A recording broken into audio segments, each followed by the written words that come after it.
ओम गुरुर्ब्रह्मा गुरुर्विष्णु गुरुर्देवो महेश्वरः गुरुः साक्षात् परं ब्रह्म तस्मै श्री गुरवे नमः। ब्रह्मानन्दं परमसुखदं केवलं ज्ञानमूर्तिम् द्वन्द्वातीतं गगनसदृशं तत्त्वमस्यादिलक्ष्यम् एकं नित्यं विमलमचलं सर्वधी साक्षिभूतं भावातीतं त्रिगुणरहितं सद्गुरुं तन्नमामि सद्गुरुं तन्नमामि। श्री सद्गुरुदेव भगवान की जय हो। भगवान श्री शंकराचार्य जी महाराज की जय हो। ओम। कल हमने समझा था ज्ञान का स्वरूप क्या है, ज्ञान क्या है। तब यहाँ पर बताया गया था कि तीनों शरीरों से अलग जो आत्मा है वो आत्मा अर्थात मैं, आत्मा मैं और मैं आत्मा ब्रह्म रूप हूँ, ऐसा ज्ञान ही, ये ऐसा जो जानना है यही ज्ञान का स्वरूप है। जो जिज्ञासु है उन्होंने गुरु के बताए अनुसार चिंतन किया। जब चिंतन किया तो उसने कहा, गुरुदेव जब ये शरीर, स्थूल शरीर इसका बात कर दिया, इसको अलग कर दिया, सूक्ष्म शरीर इसको अलग कर दिया, कारण शरीर इसको अलग कर दिया, पर अब इसको अलग करने के बाद में मेरे को तो कुछ भी हाथ नहीं लगता, तो कुछ भी हाथ नहीं लगता, मेरे को तो कुछ है ही नहीं वो, तो क्या ये जो अभाव मेरे को समझ में आ रहा है जिसको कि शून्य है, क्या यही आत्मा है? उसके दिमाग में बात खड़ी होती, क्या यही आत्मा है? तब गुरुदेव बोलते, अरे ऐसा नहीं है मूर्ख, समझ मेरी बात फिर से। कहते हैं तुम्हारे शरीर के अंदर में जो तुम अनुभव कर रहे हो, इस स्थूल शरीर को, सूक्ष्म शरीर को, कारण शरीर को, इनके होने को जैसे अनुभव कर रहे हो, तो इनका जो अभाव है, इनका जो अभाव है उसके भी तो तुम दृष्टा हो, उसके भी तो अनुभव करने वाले हो। इस बात को समझो। यही बात आगे के श्लोकों में समझाएंगे। कहते हैं स्वदेहे शोभनं संतं पुरुषाख्यं च सम्मतं, स्वदेहे शोभनं संतं पुरुषाख्यं च सम्मतं, किं मूर्ख शून्यमात्मानं देहातीतं करोषि भो। स्वदेहे शोभनं संतं, तो अपनी शरीर में एक संतं, संतं का मतलब क्या है? जो हमेशा रहने वाला है, एवर एग्जिस्टेंट, हमेशा जो रहता है, हमेशा रहने वाला शोभनं। शोभनं मतलब सुंदर, मंगल। जो तुम्हारा ये जो शरीर है, ये शरीर जिसके कारण शोभन हो रहा है, मतलब मंगल रूप दिखाई पड़ रहा है, और जिसके न रहने से ये कुछ भी नहीं है। वो जो वस्तु है, कुछ ऐसी इसके अंदर में वस्तु है जो कि संतम यानी हमेशा सत्य रूप से ही उपलब्ध होती है, हमेशा रहती है। वो चीज को, उस चीज को श्रुतियों के द्वारा पुरुष नाम से कहा गया है। उसको श्रुतियों ने पुरुष कहा। पुरुष, पुर, ये शरीर है पुर, और पुर में रहने वाला, इसीलिए पुरुष। तो इसको पुरुष नाम से श्रुतियों ने कहा है। कहते हैं हे मूर्ख, उस आत्मा को, और वो कैसा है? देहातीतम, शरीरों से, तीनों शरीरों से अलग, तीनों शरीरों से परे है। उसको, वो जो तुम्हारा आत्मा है, शरीर, तीनों शरीर से परे, उस आत्मा के होते हुए वो आत्मा को छोड़कर तुम शून्य को अपना आत्मा कैसे मान रहे हो? शून्य को अपना आत्मा क्यों बना रहे हो? यहाँ पर ये बात कह रहे हैं। क्या कह रहे हैं कि वास्तव में जो श्रुतियां हैं, वहां पे कहा गया ना उत्तम पुरुषस्तन्य, है ना, भगवत गीता में कहा उत्तम पुरुषस्तन्य। जो पुरुष है वो ये जैसे घट का देखने वाला, घट का जो दृष्टा है वो घट से भिन्न है, ठीक है, जो घट का दृष्टा है वो घट से भिन्न है। उसी प्रकार से ये देह का दृष्टा देह से भिन्न है। इस प्रकार से श्रुतियों में प्रतिपादन किया गया है और कहा है अयम आत्मा ब्रह्म। ये जो आत्मा, इस आत्मा को ब्रह्म कहा गया है। वो जो एक ऐसा तत्व तुम्हारे भीतर में सदा विराजमान है, सदा स्थित है, उसके होते हुए तुम उस चीज को जो कह रहे हैं जो सदा सदा है, उसके होते हुए उसको छोड़ करके शून्यम, शून्य ने, शून्य का मतलब हमेशा जो अत्यंता भाव रूप है, जिसका अत्यंत भाव है, जिसका तीनों काल में एग्जिस्टेंस अस्तित्व है ही नहीं, वो शून्य है। जिसकी तीनों काल में सत्ता नहीं है वो असत, वो शून्य पदार्थ है। जैसे आकाश के पुष्प कभी भी नहीं है, बंध्या का पुत्र उसकी स्थिति कभी भी नहीं है। तो ऐसी जो चीज है उसको तुम अपना आत्मा मान रहे हो, और जबकि तुम्हारा आत्मा कैसा है? संतं, यानी हमेशा रहने वाला, त्रिकाला बाधितं, तीनों काल में जिसका बाध नहीं होता, तीनों काल में वो सदा सर्वदा विद्यमान रहता है, उसको तुम सदा सदा नहीं रहने वाला मान रहे हो। बिल्कुल उल्टी बुद्धि है कि नहीं है? विपरीत बुद्धि है कि नहीं है?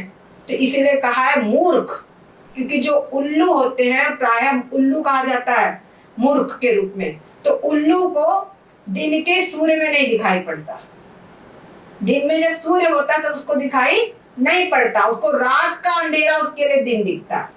उसी प्रकार से तुम्हारे को शून्य जो है वो आत्मा समझ में आ रहा है, और जो सदा सर्वदा प्रकाश स्वरूप तुम्हारा आत्मा है उसको तुम उसको छोड़ करके उस शून्य को ग्रहण कर रहे हो। तो तुमको मूर्ख नहीं कहा जाएगा तो क्या कहा जाएगा? ये बात यहाँ पर कही है। तो इसीलिए जो हमेशा सदा व्यापक है, हमेशा सारे व्यवहार जो हो रहे हैं, मैं जाता हूं, मैं खाता हूं, मैं करता हूं, वो वास्तव में व्यवहार जो हम शरीर के द्वारा कर रहे हैं, उन समस्त व्यवहारों का शरीर का जो आश्रय, जो शरीर है, उस शरीर का अधिष्ठान, उसका आधार और अधिष्ठान वो आत्म तत्व ही है। वो आत्म तत्व अगर ना हो तो शरीर आदि की कोई सत्ता वास्तव में है ही नहीं। वही संपूर्ण जगत का उपादान कारण भी है, ठीक है, संपूर्ण जगत का उपादान कारण भी है और संपूर्ण जगत का आधार अधिष्ठान सब कुछ। उसके बिना किसी चीज की कोई सत्ता है ही नहीं। ऐसा जो तत्व है जो हमेशा मंगल रूप है, मंगल रूप मतलब अगर शरीर है, इसके अंदर में से आत्मा ना हो तो यह मंगल रूप सूतक रूप हो जाता है ना, इसमें सूतक लग जाता है। और जब तक शरीर है, शरीर तो वही है, लेकिन अभी इसके अंदर में सूतक नहीं लगता। अभी इसके अंदर में एक खास बात भी है, अभी जो भोजन आदि करते हो पच जाता है। जब शरीर के अंदर में प्राण है, आत्मा है, तब तक के शरीर, जब तक के मंगल रूप है, इसको खाए पिए सब पच जाता है, आपस में बोल रहे, बतला रहे, सब कुछ हो रहा है व्यवहार। लेकिन जब इस जो शव होता है, जब इसमें से आत्मा निकल गया, तब क्या होता है, इसमें कुछ डालो, कुछ नहीं, कुछ पचेगा नहीं। और शरीर जो है इसमें कुछ पचेगा नहीं, ये एक चीज है। दूसरी चीज, इसको आप पड़े रहने दो, बोले क्या है, ना खाए पिए पड़ा है, तो पड़े पड़े से बदबू आने लगती है, सड़ जाता है, तो क्या होता है, ये अशोभन रूप हो जाता है। तब फिर वो बड़ा प्रिय व्यक्ति भी होगा, वो चेहरा आदि सब सब सब पूरा पूरा नाश, कूड़ा हो जाता है, वो है ना, कचरा हो जाता है। इसलिए उसको हम ले जा करके अपनी अपनी विधि से उसका अंतिम संस्कार कर देते हैं। कहना चाहिए अंतिम संस्कार शिष्ट भाषा है, वास्तव में उसको फेंक देते हैं। कचरा समझ करके उसको घर से निकाल देते हैं। उसके बाद शुद्धि करते हैं, है ना, घर की पूरी साफ सफाई करते हैं, चाहे प्रिय से प्रिय हो। तो क्या है, वो कचरा था उसी को निकाला तभी तो शुद्धि की, जो अशुद्ध था उसको हटाया तभी तो शुद्धि की। ये बात यहाँ पर समझने की है कि जो सदा सर्वदा विद्यमान तत्व है उसको छोड़कर जिसका तीनों काल में जिसकी सत्ता नहीं है उसको तुम अपना आत्मा मान रहे हो, उसको अपना आत्मा बना रहे हो। ये बात यहाँ पर कही जा रही है। इसके बाद में इसी चीज को हमारे जो श्रुतियां हैं उनको आलस्य नहीं है, वो जिज्ञासु को बहुत अच्छी प्रकार से तत्व को समझाते हैं, जिससे कि जिज्ञासु के चित्त में ये चीज दृढ़ हो जावे, ये तत्व दृढ़ता पूर्वक समझ जावे। अब आगे कह रहे हैं, सात्मानं शृणु मूर्खत्वं श्रुत्या युक्त्या च पूरुषम। क्या कह रहे हैं, स्वात्मानं शृणु मूर्खत्वं, फिर कहा मूर्ख, देहातीतं सदाकारं सुदुर्दर्शं भवादृशहि। कहते हैं मूर्ख, यहाँ मूर्ख कह रहे हैं, कहते हैं स्वात्मानं, सुन, कहते हैं शृणु मतलब सुनो, सुनो क्या सुनो, यानी अवधारे, मेरी बात जो हम बता रहे हैं उसको ध्यान पूर्वक हृदय में ग्रहण करो, उसको धारण करो। क्या धारण करो, कहते श्रुत्या युक्त्या च पुरुषम, अपने तुम्हारा जो तुम्हारे अपना जो आत्मा है उस आत्मा को श्रुतियों और युक्तियों के द्वारा पुरुषम, उस पुरुष को क्या कहा, देहातीतम, जो कि देह से, तीनों देह से परे है, जो तीनों देह से परे है, उसको श्रुति युक्तियों के द्वारा उसको स्वीकार किया गया है, उसका निर्णय किया गया है श्रुति युक्तियों के द्वारा। क्या कहा है उसको श्रुति में, और तुम जो है उसको समझते हो कि ये जो 3.5 हाथ का शरीर है ये शरीर ही मैं हूं। ऐसा मानने वाला एक हमारे यहाँ दर्शन है, चार्वाक दर्शन। चार्वाक दर्शन तो सीधे सिर्फ स्थूल शरीर को ही आत्मा है, जो कुछ है अस्तित्व तो इस स्थूल शरीर का ही है, स्थूल शरीर के बाद में कुछ नहीं है। उनका सिद्धांत है, यावत् जीवेत सुखम जीवेत ऋणं कृत्वा घृतं प्रियेत भस्मीभूतस्य शरीरस्य पुनरागमनं कुतः।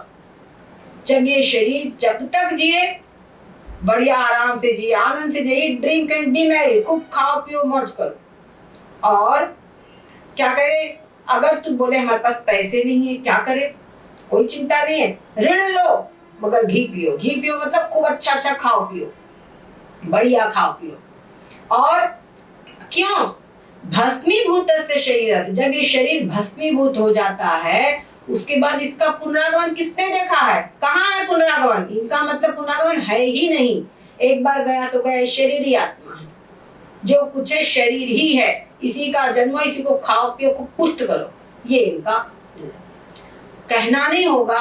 आजकल लगभग सभी मानव जाति, हम लोग इसकी निंदा जरूर करते हैं पर जी इसी में रहे हैं।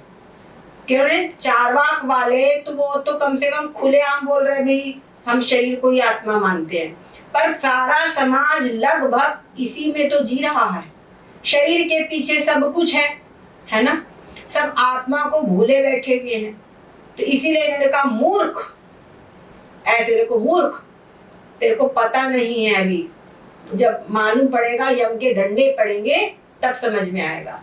हमारे कठोपनिषद ने कहा है कि जो ऐसे ये ही लोक है जो कुछ है और परलोक नहीं है, ऐसा जो मानता है वो पुनः पुनः मेरे लोक में आता है, मेरे को प्राप्त होता है, मृत्यु को प्राप्त होता है। ये यमराज ने कठोपनिषद में नचिकेता को समझाया था। तो ऐसे ही सब जा रहे हैं, है ना। तो कह रहे हैं देहात्मवादी जो चार्वाक है उनके ऊपर ये प्रहार है विशेष, और उस बुद्धि को जीने वाले सभी के ऊपर ये संकेत है। क्या कह रहे हैं, त्वं आसात्मानं, अपनी आत्मा को, जो कि पुरुष है, जिसको श्रुतियों के द्वारा युक्तियों के द्वारा पुरुष कहा गया है, उसको क्या कह रहे हैं, जो देहातीतम, तीनों देहातीतम मतलब तीनों देहों से परे है।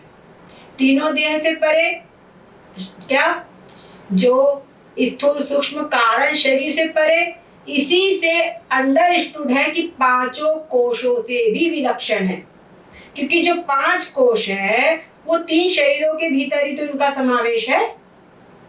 तो 5 कोशों से भी परे है, 5 कोशों से भी विलक्षण है। उस वैसा जो है आत्मा, ऐसा जो आत्मा है उसको युक्तियों के द्वारा कितने एकस्मिन कर्तृ कर्म विरोध, यानी किसी प्रकार से उसको अलग अलग युक्तियों के द्वारा ये बात बताई गई है कि ये आत्मा ही एकमात्र सत्य वस्तु है, यही पुरुष है, यही तेरा स्वरूप है, इस प्रकार बताया गया है। अब कहते हैं जब वो देहातीत है, अब देहातीत है तो फिर उसका आकार क्या है। सबसे बड़ी बात होती है कि हम चीज को पकड़े कैसे। हमारे गुरु महाराज बताते हैं, एक गांव में वो गए, यहाँ हरदोई के पास में गुरसंडा वहाँ गांव में, तो वहां पर कोई गांव था, हमको नाम पक्का नहीं मालूम, वहां पर बहुत ठाकुर लोग थे और सब मांसाहारी थे। तो लेकिन स्वामी जी के प्रति उनका प्रेम बहुत था। तो स्वामी जी से कहा, स्वामी जी महाराज को कि महाराज आपको हम क्या भेंट करें, क्या सेवा करें। तो स्वामी जी ने कहा हमारी बात मानोगे? बोले हाँ मानेंगे, बताइए। तो स्वामी जी ने कहा कि जो मांसाहार करते हैं उसको छोड़ दो। तो एक बुजुर्ग थे, बूढ़े, उन्होंने कहा अगर मांसाहार न करे, ये न खाए तो फिर खाई का? तो उन्होंने कहा, स्वामी ने कहा सब्जी खाओ, दूध पियो, बढ़िया आलू खाओ, आदि आदि स्वामी ने सब खाने की चीजें गिना दी। तो उनका कहना था ताकत कैसे आएगी? तो स्वामी ने कहा दूध पियो। तो उन्होंने कहा दूध में पकड़ी क्या? जैसे सब्जी की गट्टियां पकड़ी जाती है तो उसके अंदर में दूध में पकड़ी क्या? तो वैसे ही बात उठती है कि तुम कहते हो कि आत्मा सबसे विलक्षण है, तीनों शरीरों से विलक्षण है, 5 कोशों से विलक्षण है और समस्त नाम रूपों से परे है, तो फिर उसमें पकड़े क्या? ये बात खड़ी होती है। तो कहते हैं उसका कोई आकार आदि हो तो उसको पकड़े, कुछ है ही नहीं कैसे पकड़े? तो कहते हैं सदाकारं, जो आत्मा है उस सत्य रूप आकार का है।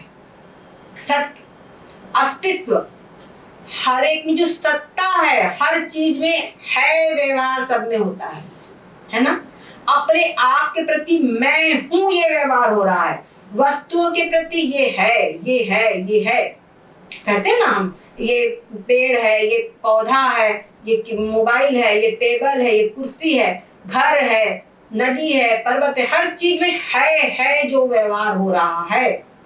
ये है व्यवहार का जो कारण है, क्या समझे? है जो व्यवहार है, ये है का जो है रूप, जो आकार जिसके कारण हो रहा है, उसका जो व्यवहार का जो कारण है, इस है व्यवहार का जो कारण है, वो ही उसका, वही उसका आकार है। समझ गए? है व्यवहार जिसका आकार है, समझ गए? जिसका है वो वस्तु है, उसको पकड़ना है। और उसको पकड़ेंगे कैसे? जिसके अंदर में कहते हैं शब्द नहीं है, जो शब्द स्पर्श रूप रस गंध 5 विषयों से परे हैं। अब बात उठती उसको पकड़े कैसे, ये बात कठिन होती है। शब्द हो तो कान से पकड़ ले, है ना, रूप हो तो नेत्र से पकड़ ले, गंध हो तो कान से पकड़ ले, टच स्पर्श हो तो त्वचा से पकड़ ले, स्वाद हो तो जीवा से पकड़ ले। अब 5 नहीं है तो कैसे पकड़े, ये प्रश्न है। तो इसीलिए हमारे यहाँ पर कहा गया है उसमें सुदूरदर्शम, वो जो तत्व है उस सुदूरदर्श, एक तो होता है दूरदर्श, दूरदर्श मतलब देखने में कठिन, पर उसके आगे फिर एक विशेषण लगा है सु, उपसर्ग में सु, सुदूरदर्श, सुदूरदर्श दूरदर्श से भी दूरदर्श, उसको देखना अत्यंत कठिन है। हम लोग, आप देखिए इस शरीर के भीतर में अनेक चीजें हैं, ऐसे भूख लगती है ना, पर भूख हमको लगती है, पर भूख हम क्या किसी को दिखा सकते हैं? जिसकी भूख वो अपने आप ही समझ सकता है। दूसरे व्यक्ति को भी भूख लगती है, अपनी अनुभूति के आधार पर उसकी भूख का कुछ अनुमान लगा सकता है कि इसको परेशानी हो रही होगी, परंतु वो अनुभूति, वो फीलिंग खुद नहीं कर सकता। कहते हैं सिर में दर्द हो रहा है, तो दर्द को क्या हम आंख से देख सकते हैं? जिसका दर्द वही जाने। कहा जाता है जाके पैर न पड़ी बेवाई, सो क्या जाने पीर पराई। पर ये पीर पराई नहीं, हर चीज जितनी भी भाववाचक संज्ञाएं सब पे लागू है ना? ये सबके लागू है कि हम दूसरी जो चीजें हैं उनको अनुमान से कुछ समझ सकते हैं, पर समझ पूर्ण रूपे नहीं सकते। तो इसलिए कहा है ये जो आत्म तत्व है सुदूरदर्श है। वास्तव में इसका स्वभाव है कि सुदूरदर्श है, एक तो ये चीज है। लेकिन तो फिर हमारी श्रुतियां जो कहती है कि इसका दर्शन करो, तो क्या हमें श्रुतियां क्यों कहती हैं? फिर क्या वो बेकार कहती है? हमारे समस्त महापुरुष लोग कहते हैं उस आत्म तत्व का दर्शन करो, तो फिर कैसे करें? क्यों कहा गया है? तो अगर देखा नहीं जा सकता तो बोलते ऐसा है, तुम्हारी ये जो भूख प्यास आदि है, सुख है, दुख है, भले ही तुमको आंखों से नहीं दिखता, लेकिन फिर भी तुम्हारी फीलिंग्स में आता है कि नहीं आता है? तुम्हारे फीलिंग्स में, तुम्हारे अनुभव में आता है कि नहीं आता है?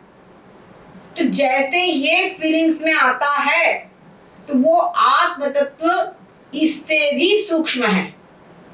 उसको देखने के लिए कहते हैं बुद्ध्या सूक्ष्मया सुसूक्ष्म भी, बुद्ध्या शुद्ध्या सुसूक्ष्म भी। जो अत्यंत शुद्ध बुद्धि होती है, अत्यंत शुद्ध, और जो बुद्धि शुद्ध होती है वही सूक्ष्म बुद्धि होती है।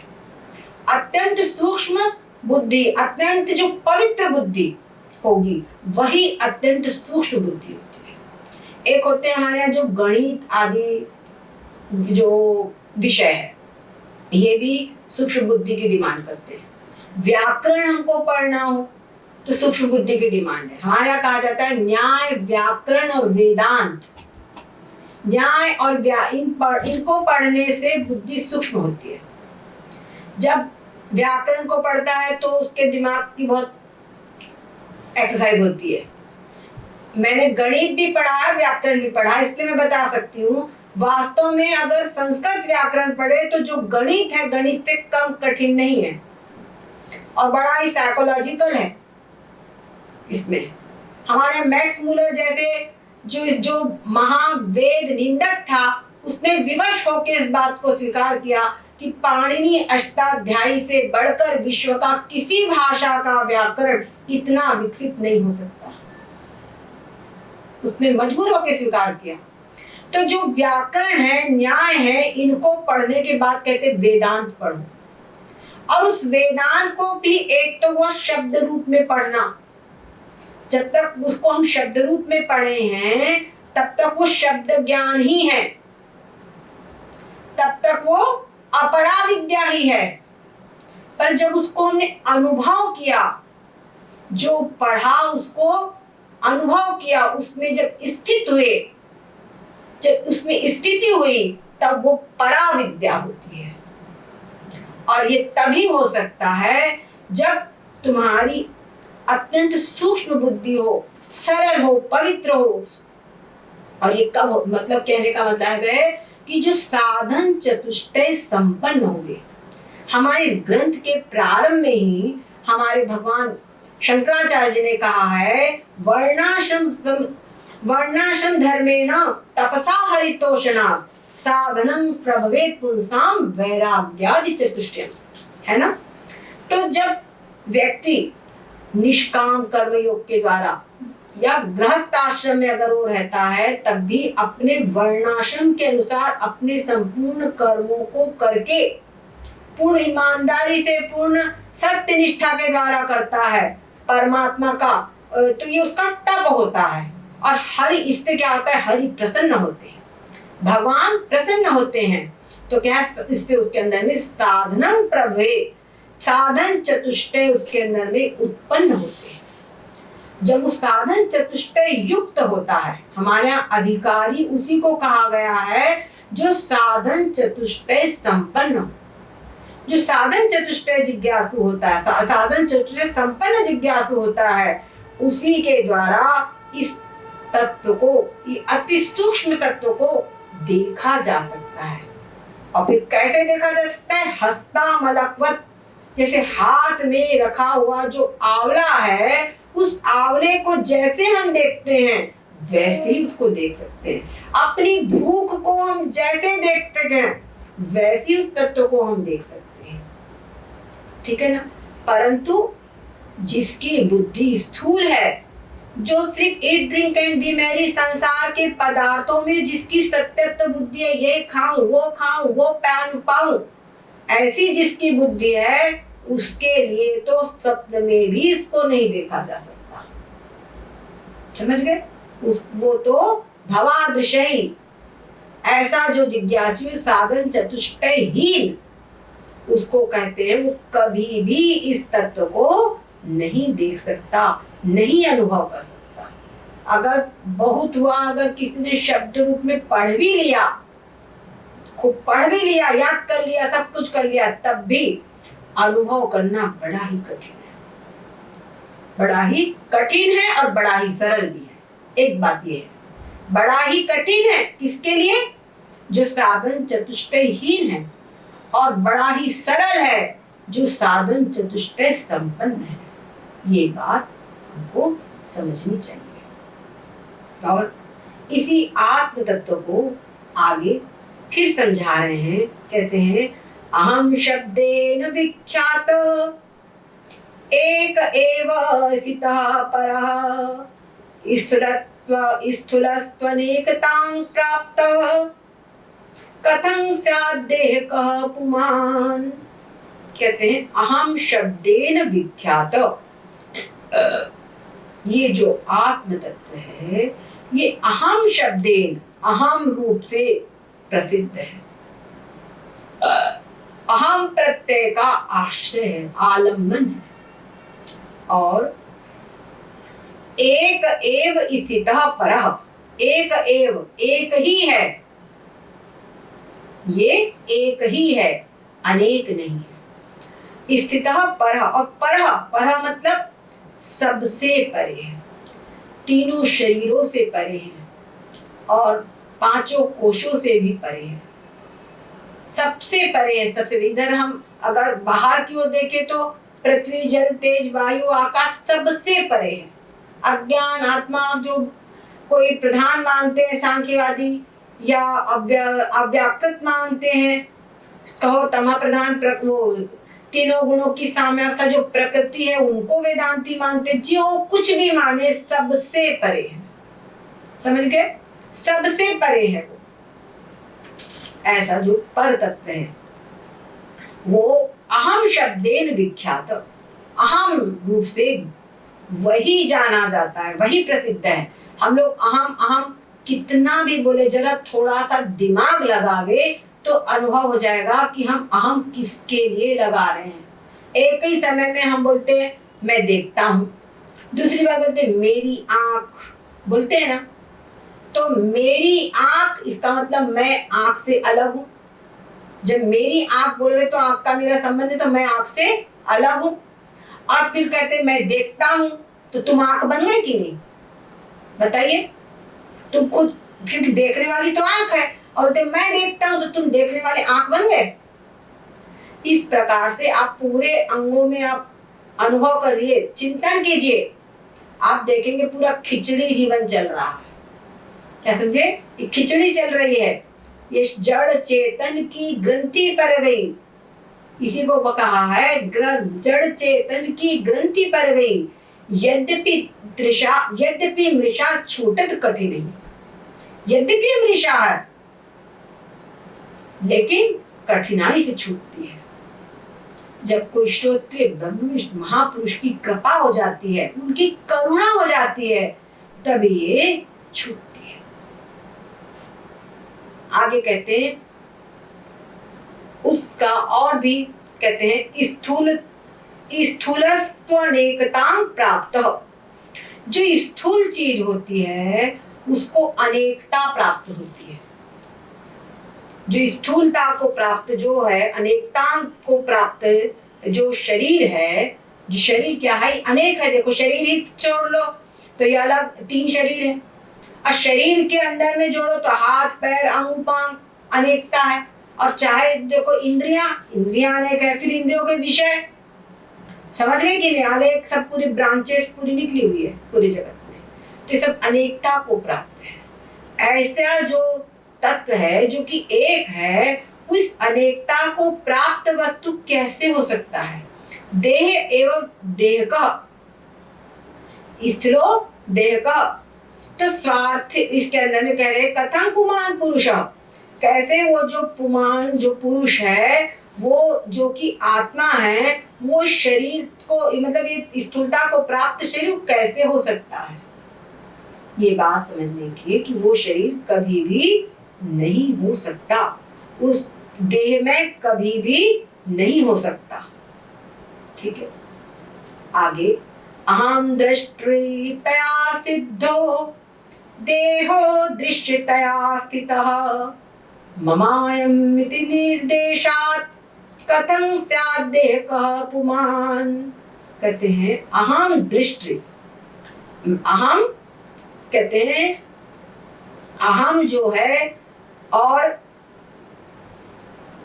वो क्या है, दृष्टा है।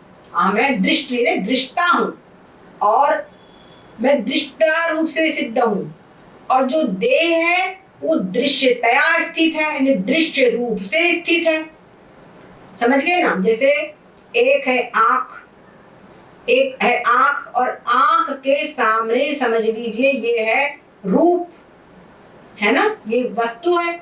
इस वस्तु में जो रूप है, ये तो आंख जो है वो दृष्टा है, और ये जो वस्तु है वो दृश्य है। ठीक है, ये जो वस्तु है इसमें रूप है, वो रूप इसका दृश्य है। अगर इसके अंदर में रूप ना हो तो आंख क्या देखेगी? तो इसमें जो रूप है वो आंख के लिए दृश्य है। ठीक है, तो यहाँ पे आंख दृष्टा है और ये रूप दृश्य है। अच्छा, इधर आप देखो तो जैसे शब्द है, तो शब्द जो है वो शब्द जो है उसको कान से सुना जाता है, तो कान जो है वो श्रोता है, और जो वस्तु है वो श्रोतव्य है। अभी हम सीधे इस सरलता में समझो कि कान जो है यहाँ पे दृष्टा है, और वो जो शब्द है वो श्रोतव्य, वो दृश्य समझ लो आप। ऐसा 5 इंद्रियों में लगा लो, हर इंद्री जो है वो दृष्टा है, अपने एक निश्चित दृष्टा है, जो विषय है वो दृश्य है। तो दृश्य और इंद्री दोनों अलग अलग है ना? फिर इधर थोड़ा और आगे बढ़ो, तो जो इंद्रियां हैं, जो इंद्रियां देखती है, तो अगर मन ना होवे तो क्या इंद्री देख पाएगी? हम सामने बैठे हुए हैं, बढ़िया सब कुछ चल रहा है, बढ़िया सुंदर प्रवचन चल रहा है, बढ़िया पता चल रहा है, टीचर पढ़ा रहा है, भजन चल रहा है, जो कुछ भी हो रहा है, लेकिन हम बोले अरे दिमाग कहीं और चला गया, मन कहीं और चला गया, मन नहीं है, तो सुन पाएंगे? नहीं सुन पाएंगे। कई बार तो सामने देखे रहते, अचानक सामने से कोई निकल जाता, नहीं देख पाते। क्यों नहीं देख पाते? क्योंकि हमारा मन वहां नहीं है। तो जो इंद्रियां हैं, उन इंद्रियों के पीछे मन है। मन उन इंद्रियों से जब जुड़ता है तभी वो इंद्रिय देख पाती है, और इंद्रिय जो कुछ भी देखती है उसका ज्ञान मन को होता है। तो यहाँ पर जो इंद्रियां हैं वो दृश्य है, और जो मन है वो दृष्टा है। थोड़ा और भीतर चले तो जो मन है उसके ऊपर बुद्धि का कंट्रोल है, बुद्धि का नियंत्रण है। अगर बुद्धि ने कह दिया अरे परीक्षा है कल, इधर उधर दिमाग ना लगा, पढ़ाई कर, तो मन उसके कंट्रोल से पढ़ाई में लग जाएगा। ठीक है, बुद्धि की शक्ति हुई तो मन लग जाएगा। तो बुद्धि यहाँ पे दृश्य है, और जो मन जो है ये दृश्य है, और बुद्धि दृष्टा है, दोनों अलग अलग है। अच्छा, जो बुद्धि है ये भी आपस में वास्तव में जड़ है। ये बुद्धि आत्मा की चेतनता से चैतन्य हो रही है। वास्तव में ये जड़ है, लेकिन आत्मा की चेतनता से ये चेतन प्रतीत हो रही है। और इसके बाद में आप देखिए धीरे धीरे सबके अंदर में वो चैतन्यता का विस्तार हो रहा है। जो कुछ भी इस पूरे ढांचे में है जुड़ा हुआ वो जड़ चेतन है। इस ढांचे से, इस बॉडी से अलग होकर के जो पार्ट गिर गया वो जड़। एक हाथ है बढ़िया मस्त काम कर रहा है, जो भी कुछ करना है, ये एक उंगली भी कट के गिर गई, हमारे नाखून है अभी इस हाथ में जुड़े हुए हैं, यहाँ दर्द होता है। पर जितने नाखून इस शरीर के इसमें इसके जो बाहर निकल जाते हैं वहां भी उनको दर्द महसूस नहीं होता। बाल है, बाल जो लटके रहते हैं वो उनको ऐसे हिसाब से करो, उसमें दर्द नहीं होता। और जो यहाँ जुड़े हुए हैं वहां जरा भी खिंचाव पड़े तो दर्द होता है। तो क्या इस बॉडी से मतलब मूल रूप से जो आत्मा है वही सबका चैतन्यता का सोर्स है। तो वो जो आत्मा है वो सबको सत्ता स्फूर्ति भी दे रहा है और सबके द्वारा सब कुछ जो हो रहा है उसको उसका दृष्टा भी है। उसके अनभिज्ञता में कुछ नहीं हो सकता, उसके ज्ञान में ही सब कुछ होता है। समझ गए? तो ऐसा जो आत्मा है वो जो कि दृष्टा रूप से स्थित है और जो शरीर है वो दृश्य रूप से स्थित है। शरीर कहने से इंद्रियां, मन, बुद्धि, चित्त, अहंकार सब कुछ, और इनको तो सबसे ज्यादा हम मानते हैं, है ना? जो शरीर से जुड़ा हुआ उसको हम सबसे ज्यादा मानते हैं, मेरा मेरा मेरा। तो फिर जो शरीर से बाहर जितना विस्तार हमको दिखाई पड़ रहा है उस सब की बात क्या है? सब कुछ क्या है? दृश्य रूप से स्थित है। वो सब कुछ मुझसे अलग है, मुझसे अलग है। अब यहाँ पर समझने की बात है, जो शरीर जो अदृश्य है और मैं दृष्टा हूं, है ना? तो दोनों की एकता कैसे हो सकती है? दोनों अलग अलग है, फिर वो दृश्य रूप शरीर को मैं आत्मा कैसे मान सकता हूँ? उसको तुम आत्मा कैसे मानते हो? ये बात यहाँ पर बताई जा रही है। ठीक है, इसको यहाँ पर मम, हम इस शरीर को कहते मम, मेरा मेरा। तो मेरा मेरा जिसको हम कहते ममायं देह, ऐसे हम बोलते मेरा ये शरीर है। तो जो मेरा जिसमें लग रहा है वो मैं कैसे हो सकता हूँ? ये बात यहाँ पर समझने की है।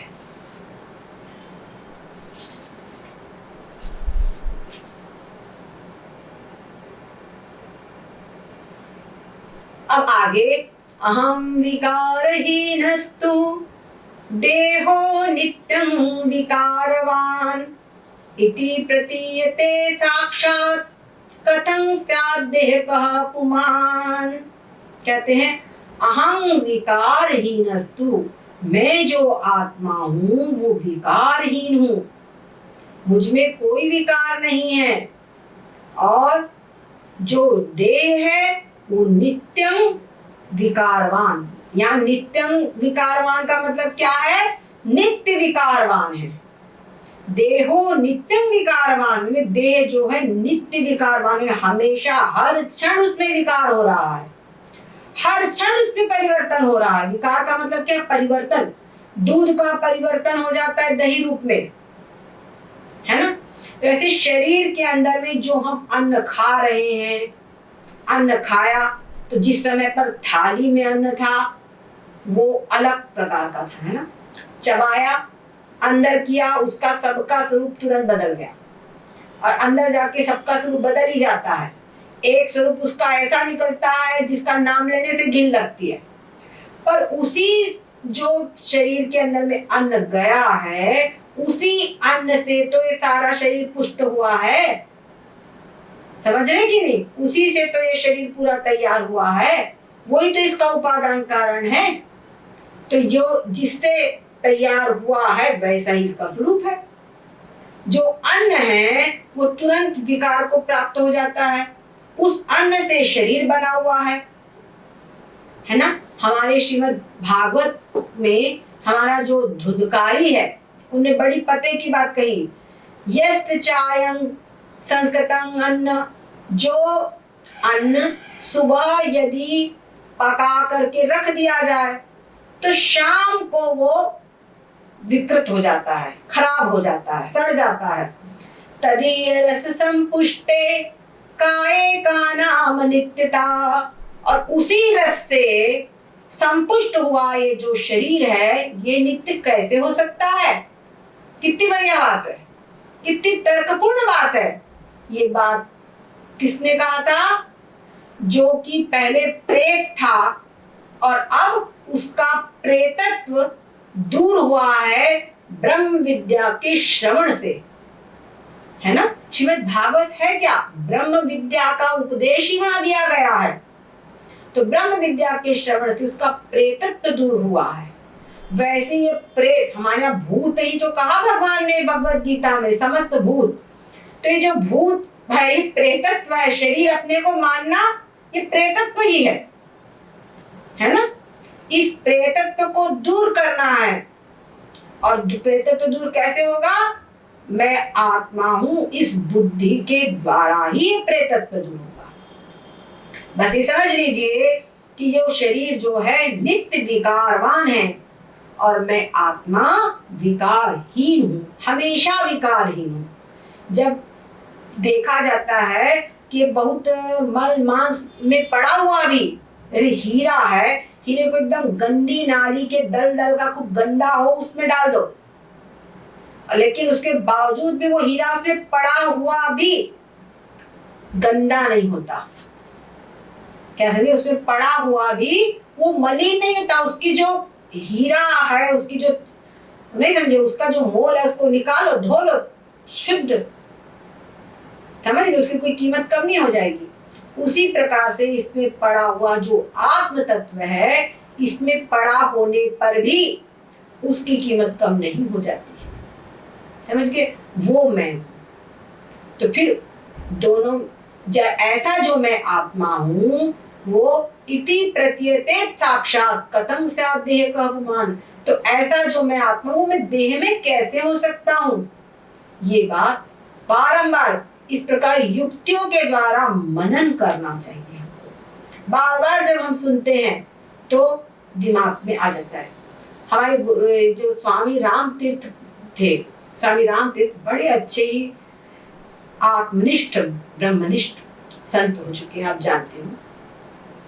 तो उनके यहाँ पर वो हमेशा अभ्यास किया करते, अहम ब्रह्मास्मि, ये आकाश में भी मैं हूँ, ये संपूर्ण सब कुछ मैं हूँ, ये जो बारिश हो रही है ये सब कुछ मैं हूँ। इस प्रकार उनका खूब अभ्यास चला करता था। तो एक दिन क्या हुआ, उनका एक नौकर था, स्वामी राम तीर्थ कहीं बाहर गए हुए थे, उनका नौकर अपने जो छत थी उसके ऊपर खड़ा हो गया और उसने स्वामी राम तीर्थ की नकल उतारना शुरू किया। ये संपूर्ण आकाश, सब जगत, सब कुछ मैं ही हूँ, ये सब कुछ मैं हूँ, आदि आदि उसने कहने लगा। तो कुछ लोग रास्ते से जा रहे थे, उन्होंने हंसे, अरे जब तुम सब कुछ हो तो यहाँ से जरा कूद पड़ो, छलांग लगा दो।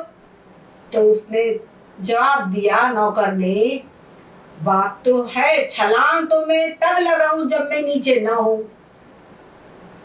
समझ गए, छलांग तो मैं तब लगाऊं जब मैं नीचे न हूं, ऐसी बात होती है।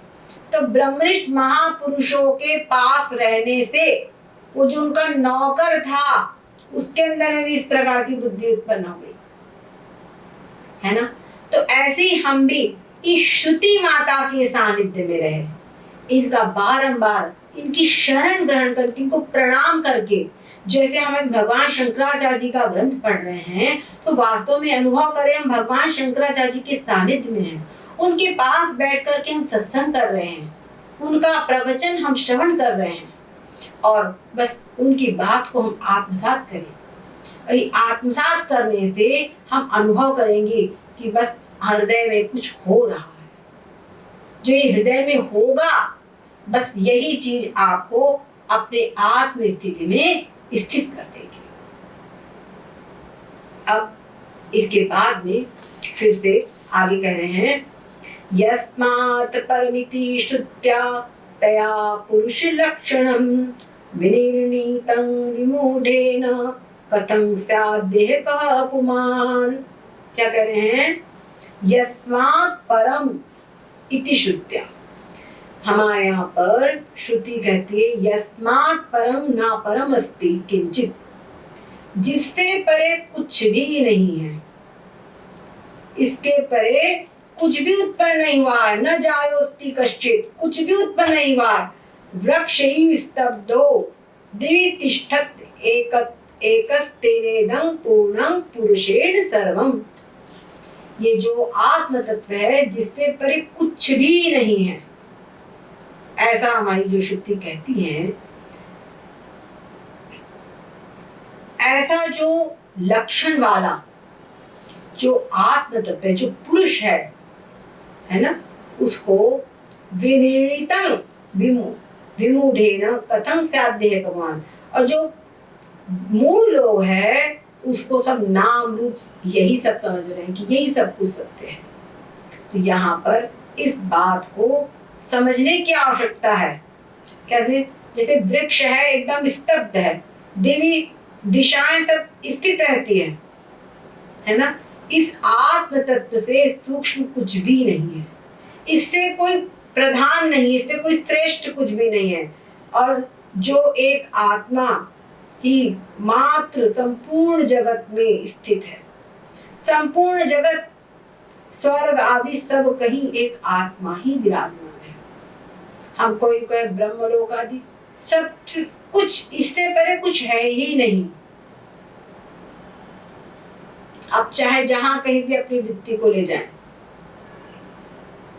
है ना। हमारे भगवान शंकराचार्य जी ने बड़े इससे कहा है, स्वयं ब्रह्मा स्वयं विष्णु स्वयं विश्वमिदं सर्वम, है ना। मैं ही ब्रह्म हूँ, मैं ही ब्रह्मा हूँ, मैं ही विष्णु हूँ, मैं ही इंद्र हूँ, और सस्माद अन्यो न कश्चन, मुझसे परे, मुझसे अलग कुछ भी है ही नहीं। मैं ही सबसे परे हूँ, मेरे से परे, मेरे से बाहर कुछ है ही नहीं। जो समुद्र है, तो समुद्र की लहर समुद्र के बाहर कहाँ जाएगी? जा सकती है क्या? समुद्र की लहर का अस्तित्व समुद्र से बाहर कहीं हो सकता है? उसी प्रकार से मैं जो हूँ, मैं सबसे परे हूँ, मुझसे परे कुछ भी नहीं है, सब कुछ मेरे भीतर ही है। ऐसा जो तत्व है, ये हमारे शास्त्रों के द्वारा और महापुरुष जो स्थित प्रज्ञ ब्रह्मविद महापुरुष है, जिन्होंने इस तत्व का साक्षात्कार किया है, इसको अनुभव किया है, उनके द्वारा ये अनुभव किया गया है, उनके द्वारा इसको प्रमाणित किया गया है। तो फिर अलग दिमाग क्यों दौड़ाते हो? ये ऐसा जो शरीर है, ये देह में कैसे हो सकता है? सर्वं पुरुष एवेति सुप्ते पुरुष संगिते अप्युच्यते यतः श्रुत्या कथं स्यात् देह कः पुमान्। हमारे यहाँ पुरुष सूक्त तुम पढ़ते हैं, उसमें क्या आता है? पुरुष एवेदगुं सर्वं, आते हैं ना, पुरुष एव सर्वम। ये जो कुछ भी दिखाई देता है पुरुष ही है। पुरुष मतलब आत्मा, ब्रह्म, सब कुछ ब्रह्म ही है, सब कुछ ब्रह्म है। तो ऐसा कहते थे। तो जब ऐसा कह सकते हैं, और क्या कहते हैं? यद भूतं यद भाव्यं, जो हो चुका है, जो है और जो होगा या जो हो सकता है, सब कुछ पुरुष एवेदं सर्वम, पुरुष ही सब कुछ है। इदम रूप से जो कुछ भी हम कह सकते हैं, इदम यानी यह सब कुछ पुरुष ही है। तो जो कुछ भी हमको दिखाई देता है, जो कुछ भी हमको सुनाई देता है, जो कुछ भी हमको छूने में आता है, स्वाद लेने में आता है या गंध लेने में आता है, कुछ भी, किसी भी वृत्ति का विषय, किसी भी इंद्रिय का विषय, जो कुछ भी हो सकता है, सब कुछ आत्म स्वरूप ही है, सब कुछ पुरुष ही है, जो कुछ भी है। तो ऐसा जो परमात्मा है, ऐसा जो मैं आत्मा हूँ, देह में कैसे हो सकता हूँ? ऐसा मुझे श्रुतियां जब उपदेश देती है तो वो परोक्ष रूप से उपदेश देती है। परोक्ष रूप से उपदेश देना क्या है कि ऐसा जो आत्मा है वो शरीर कैसे हो सकता है, परंतु हमको अनुभव कैसा करना है। जो गुरुजन हमको उपदेश देते हैं, तो माँ जो होती है ना वो अपने बच्चे को दूध पिलाती है तो उनका भाव कुछ और ही होता है, माँ का भाव कुछ और ही होता है। तो माँ अपने बच्चे को जो दूध पिलाती है उसमें क्या सब कुछ पर्दे हटा देती है, कोई पर्दा शिशु से नहीं लगता। तो वैसे जो गुरुदेव होते हैं वो कोई पर्दा नहीं लगते, वो बताते हैं कि जो ऐसा जो मैं आत्मा हूँ वो मैं शरीर कैसे हो सकता हूँ, ये अपरोक्ष अनुभव कीजिए। अभी ये जो है ये होता है ज्ञान और एक है विज्ञान, है ना। ज्ञान मतलब ये आत्मा अलग है, ये शरीर अलग है, अलग है, दोनों अलग अलग है, ये जानना, ये थ्योरी, ये परोक्ष ज्ञान हुआ। पर ये आत्मा मैं हूं, ये आत्मा मैं हूं, ये समस्त जो कुछ भी है ये सब कुछ मैं हूं, सब कुछ मैं ही मैं हूं, ये अनुभव करना ये विज्ञान है। इस शरीर में जो आत्मा है वो आत्मा मैं हूं और मैं आत्मा, आत्मा जो ब्रह्म है तो ब्रह्म मैं हूं, है ना। मैं ब्रह्म हूं और ब्रह्म आत्मा है, दोनों की एकता। तो एतावता मैं ब्रह्म हूं, अहम ब्रह्मास्मि। इस प्रकार से अपने स्वरूप में पूर्ण रूपेण स्थित हो जाए, यही एक मात्र उद्देश्य है। यही अगर हमने कर लिया तो इन सब ग्रंथों का अध्ययन, स्वाध्याय, हमारा जितना भी पूजा पाठ है, उपासना है, जप है, तीर्थ है, सब कुछ सार्थक है। और अगर ये नहीं किया सब व्यर्थ है। आज यहीं तक। सद्गुरुदेव भगवान की जय हो, सच्चिदानंद भगवान की जय हो। ओम सर्वे भवन्तु सुखिनः, सर्वे सन्तु निरामयाः, सर्वे भद्राणि पश्यन्तु, मा कश्चित् दुःखभाग् भवेत्। ओम पूर्णमदः पूर्णमिदं पूर्णात् पूर्णमुदच्यते, पूर्णस्य पूर्णमादाय पूर्णमेवावशिष्यते। ओम शांति शांति शांति। सद्गुरुदेव